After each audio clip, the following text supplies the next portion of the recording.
عزیز ساتھیو، گزشتہ سے پیوستہ گزشتہ ماہ آپ کے ہاں زندگی کا مقصد تیرے دین کی سرفرازی، اس حوالے سے کچھ بات سمجھنے سمجھانے کی کوشش کی تھی کہ ہم اپنی زندگی کے مقصدوں میں اہم ترین مقصد اپنا یہ بنائیں کہ اللہ کے دین کے فروغ کے لیے اپنا کردار ادا کریں۔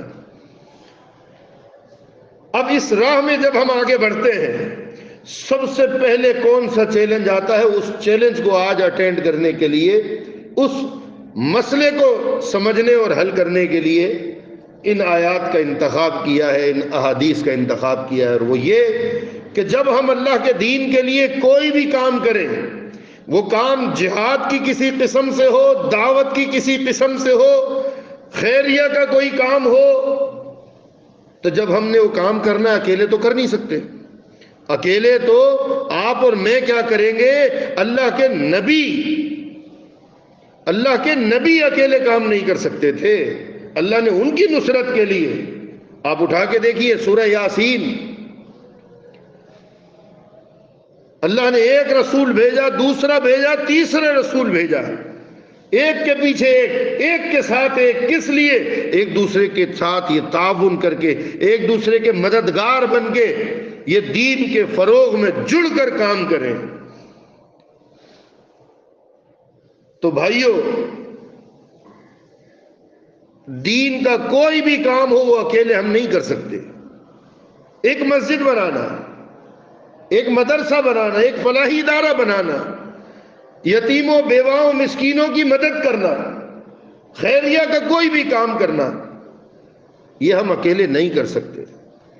دعوت کا، تبلیغ کا، مناظرے کا، مباحثے کا، کوئی بھی علمی کام ہے، تحریری ہے، تقریری ہے، مناظرے کا ہے، اکیلے نہیں کر سکتے۔ جب ہم نے اکیلے نہیں کر سکتے تو پھر اگلا مرحلہ کیا آتا ہے جہاں ہماری گڑبڑ ہو جاتی ہے کہ ہم اللہ کے حبیب کے دیے ہوئے اصولوں کو فراموش کرتے ہوئے اپنی منمانی کرتے ہیں اور اپنی اجتماعیت کو خراب کر لیتے ہیں۔ ہمیں حکم تھا تعاونوا علی البر والتقوی، دعوت و جہاد کا کام ہو، خیریہ کا کام ہو، دین کا کوئی بھی کام ہو، تم نے کیا کرنا ہے؟ تعاونوا، تم نے ایک دوسرے کے ساتھ اس میں تعاون کرنا ہے۔ علی البر، وہ نیکی کا کام ہے، تقوی پرہیزگاری کا کام ہے، ایک دوسرے کا ساتھ دو۔ ولا تعاونوا علی الاثم والعدوان، اور اگر کام ایسا اختیار کیا ہے تم میں سے کسی نے جو اللہ کی نافرمانی کا ہے، سرکشی کا ہے، خبردار یہ نہ سوچنا میری قوم کا ہے، یہ نہ سوچنا میری جماعت کا ہے، میری تنظیم کا ہے، میرا یار دوست ہے، کچھ بھی ہو میں نے تو اس کی حمایت کرنی ہے۔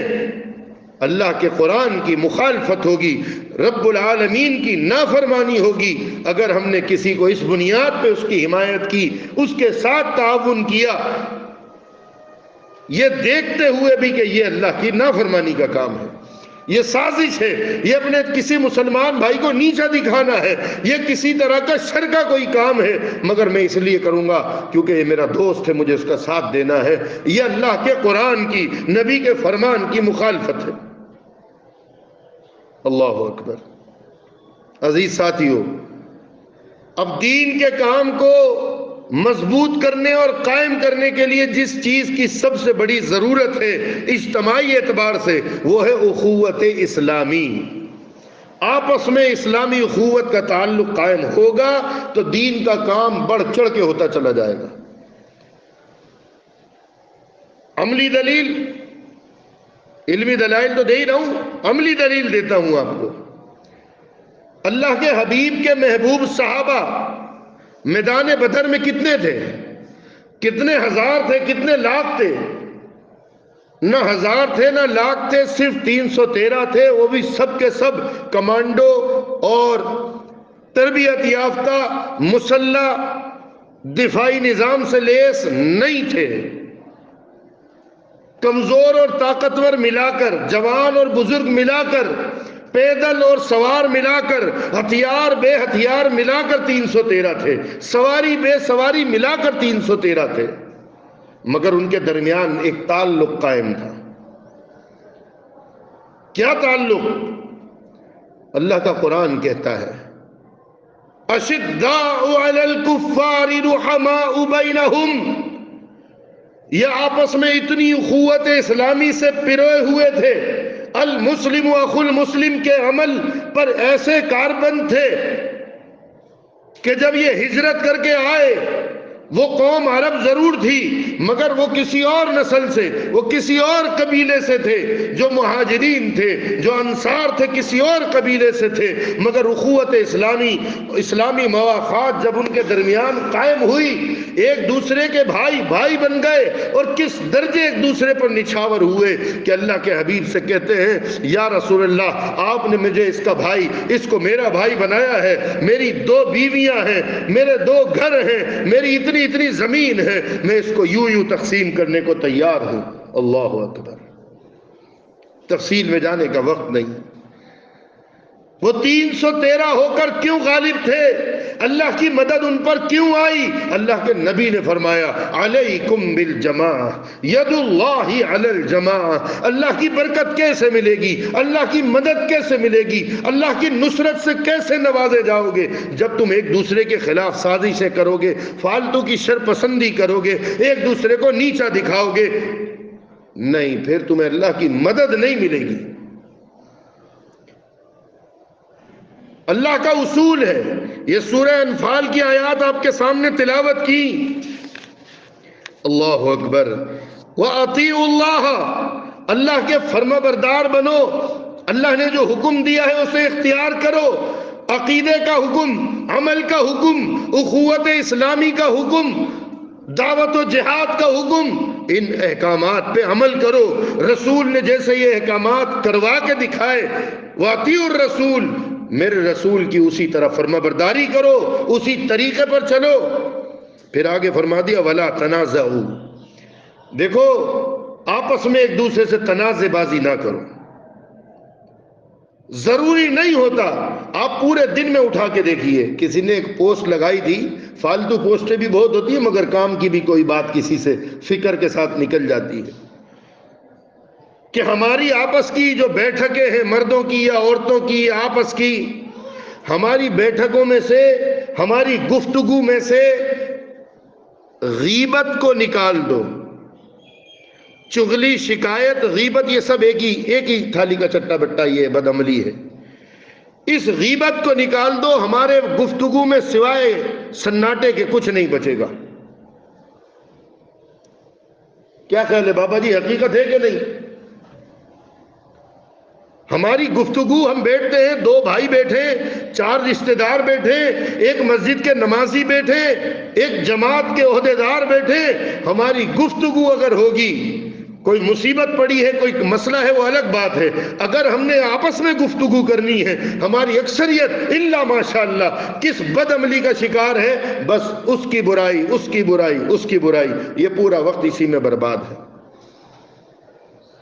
اللہ کا قرآن حکم دے رہا ہے، ذالک الکتاب لا ریب فیہ میں حکم دے رہا ہے. دنیا میں ایسی کوئی کتاب نہیں جیسی یہ شان کتاب اللہ کی کتاب قرآن مجید کی ہے. دنیا میں ایسی کوئی ہستی نہیں کہ وہ بندہ ہو، انسان ہو، مگر سید و ولد آدم ہو، امام الانبیاء ہو، وہ صرف اور صرف محمد مصطفیٰ صلی اللہ علیہ وسلم کی ذات ہے. آپ کے فرامین اٹھا کر دیکھیے، آپ کی سیرت، آپ کی زندگی کا اسوہ حسنہ اور آپ کی تربیت، اخوت اسلامی، اخوت اسلامی، اخوت اسلامی. آپ صلی اللہ علیہ وسلم نے منع کیا آپس میں حسد نہ کرو. ہم نے لازم کر لیا ہے اپنی زندگی میں حسد کرنا. فرمایا حسد اتنی تباہ کن چیز ہے، لوگوں اس سے بچو. کتنی تباہ کن؟ فرمایا لکڑیاں اگر سوکھی ہوں، ان کو آگ اگر لگا دی جائے تو اس تیزی سے راکھ کا ڈھیر نہیں بنتی، جل کر تباہ نہیں ہوتی، ختم نہیں ہوتی. جتنی تیزی سے ایک نیکیوں کا ڈھیر انسان کا اس کے ساتھ بدعملی حسد اختیار کر لی جائے تو انسان کی نیکیاں برباد ہو جاتی ہیں۔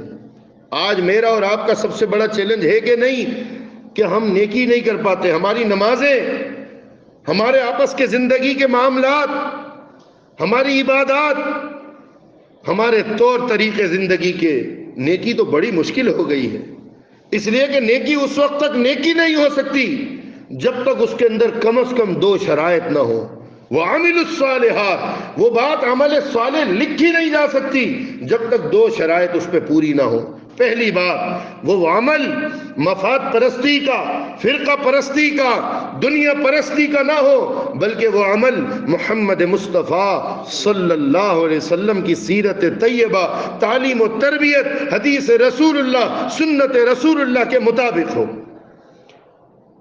اگر اس کے مطابق ہوگا تو وہ عمل صالح ہوگا۔ مگر ابھی ایک شرط پوری ہوئی ہے، اور دوسری شرط کیا ہے کہ وہ عمل صرف اور صرف اللہ کی رضا کے لیے ہو، اخلاص بھرا پڑا ہو۔ اگر اخلاص ہوگا تو وہ عمل قبول ہوگا۔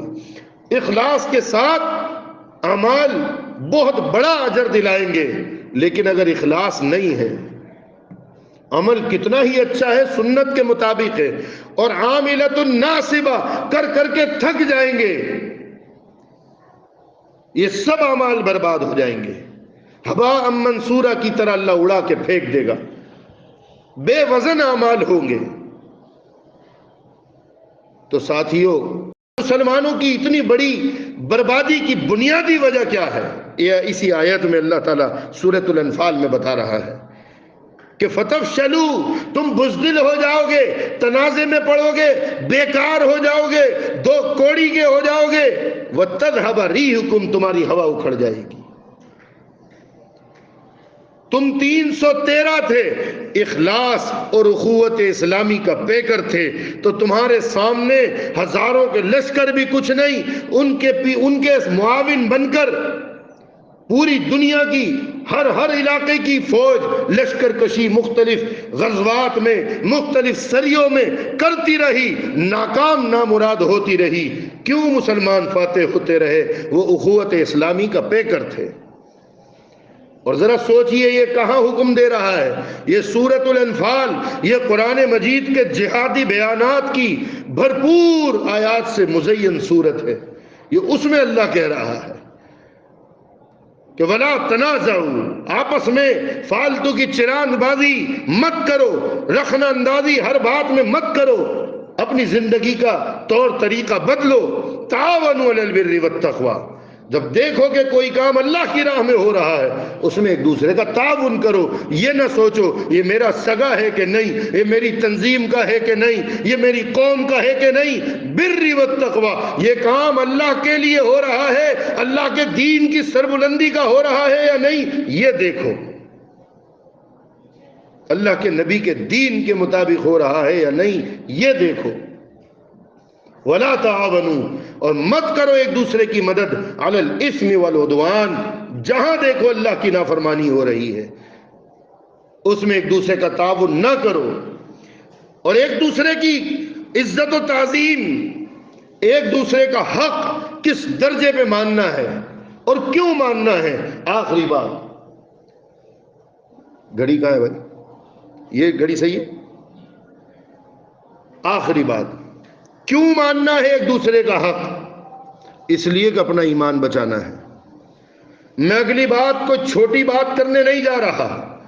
آپ پورے ذخیرہ احادیث میں، جو اگلی حدیث میں آپ کے سامنے پڑھنے جا رہا ہوں، پورے ذخیرہ احادیث میں وہ انداز خطابت، وہ انداز نصیحت اللہ کے حبیب کا صرف 2 مقامات پر ہے، صرف 2 مقامات پر، جہاں ایک اپنی ذات، اللہ کے نبی صلی اللہ علیہ وسلم کی ذات کو، آپ کی شخصیت کو کس انداز سے محبت و تعظیم سے ماننا ہے، اختیار کرنا ہے، جہاں یہ بات سمجھائی، وہاں فرمایا لا یؤمن احدکم، یہ ابتدائیہ اختیار کیا کہ تم میں سے کوئی مرد و عورت، عالم، طالب علم، دنیا میں کوئی پوزیشن، کتنا ہی مشہور، کتنا ہی دولت، کتنی ہی شہرت، کچھ بھی ہو، لا یؤمنو، اللہ کا حبیب فرما رہا ہے تم اس وقت تک مومن ہو نہیں سکتے،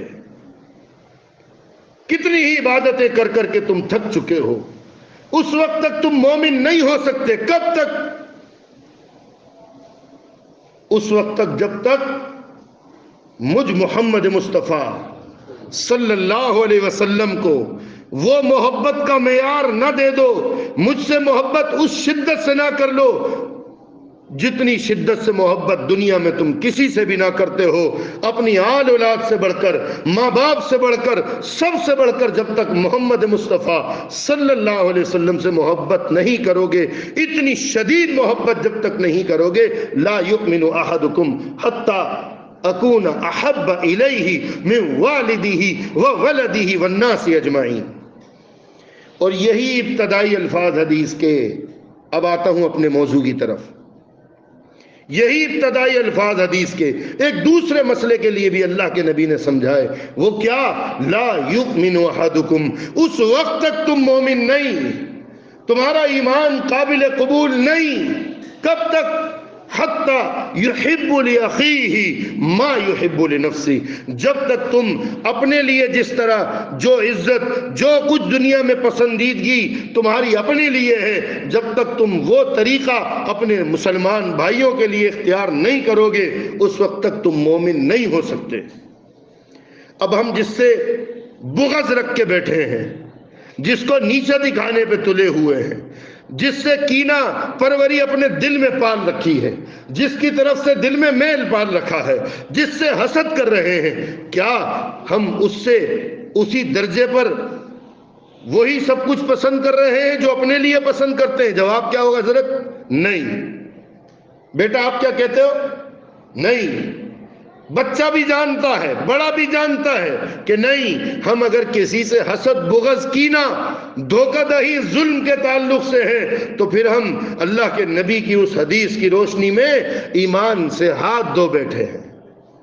لا یؤمن احدکم، اس وقت تک تم مومن نہیں ہو سکتے حتیٰ، حدیث کو الفاظ پہ غور کیجئے، اس وقت تک یحب لأخیہ، وہی سب کچھ اپنے بھائی کے لیے پسند نہ کرو، ما یحب لنفسہ، جو اپنے لیے پسند کرتے ہو۔ اپنے لیے ہم کیا پسند کرتے ہیں؟ باعزت روزی۔ اپنے بھائی کے لیے کیا پسند کرو؟ باعزت روزی۔ اپنے لیے پسند کرتے ہیں اچھی خوراک، اچھا لباس، اچھے زندگی کی سہولیات، معاملات۔ اپنے بھائی کو جب یہ سب کچھ ملتا ہوا دیکھو تو خوش ہونے کے بجائے اگر حسد کر رہے ہو تو سمجھ لو کہ ایمان سے ہاتھ دھو بیٹھے ہیں۔ اللہ ہم سب کو عمل صالح کی توفیق عطا فرمائے۔ اقول قولی ھذا واستغفر اللہ لی ولسائر المسلمین۔